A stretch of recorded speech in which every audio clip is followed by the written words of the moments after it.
एअरलाईनशी बोलू शकतोस की मला एवढी एवढी 40 तिकीटं मला पाहिजेत आणि ग्रुप बुकिंगच्या अंडर मला तुम्ही काहीतरी कन्सेशन द्या. तर तू त्या ठिकाणी जसं आपण तुळशीबागेत निगोसिएशन करतो तशा पद्धतीने ते निगोसिएशन तुला करता येतं वेगवेगळ्या एअरलाईन्ससोबत. ही एक पद्धत झाली. दुसरी एक पद्धत असते म्हणजे ऑनलाईन पोर्टल्स असतात. ते नॉट रेग्युलर पोर्टल्स, म्हणजे इंडिगो, मेकमायट्रिप असे जे रेग्युलर पोर्टल्स असतात ते नाही. काही असे पोर्टल्स आहेत की त्याच्यामध्ये ते पोर्टल्स काय करतात की एअरलाईन्सकडनं कॉन्ट्रॅक्टेड रेट्सला फ्लाईट्स ऑलरेडीच घेतात 50-60. त्याचा एक सिंगल पीएनआर त्याच्याकडे असतो. मग जशी लोक येतात कशी ते लोकांना ते फ्लाईट्स विकतात.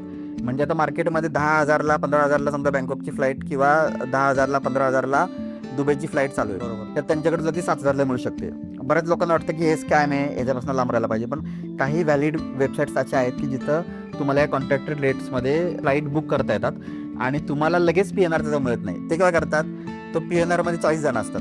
जोपर्यंत 40 जण ती येत नाहीत ना तोपर्यंत पीएनआर जनरेट होत नाही. म्हणजे तू आता फ्लाईट बुक केली ना तर तो फ्लाईटच्या 2 दिवस अगोदर तुला पीएनआर त्याचा किंवा कन्फर्मेशन येतं. असं होतं. पण हा दुसरा पार्ट झाला, हा कॉन्ट्रॅक्टेड रेटचा झाला. तिसरा एक प्रकार जो आहे तो म्हणजे स्टॉप ओव्हर मी बऱ्याचदा घेतलेला आहे. मी काय करतो, इथून मी गेले ताश्कंदला, मला जायचं आहे उझबेकिस्तानला.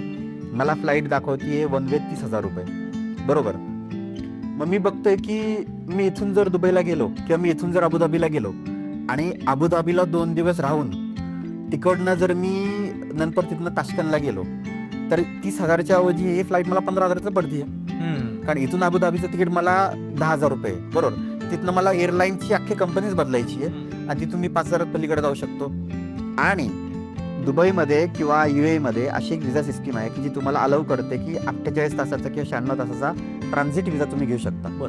आणि ही फॅसिलिटी मी तुफान वापरलेली आहे. म्हणून बहुतेक त्यांनी आता थोडासा पेड केला. म्हणजे खूप पैसे नाही घेत, एक 2-3 हजार रुपये ते नॉमिनल घेतात त्या 96 तासाच्या व्हिसासाठी. आणि त्यानंतर मग पुढच्या फ्लाईटने तुमच्या डेस्टिनेशनला जा. म्हणजे एकाच झटक्यात तुमचे कमी किमतीमध्ये 2 देश होतात. बरोबर.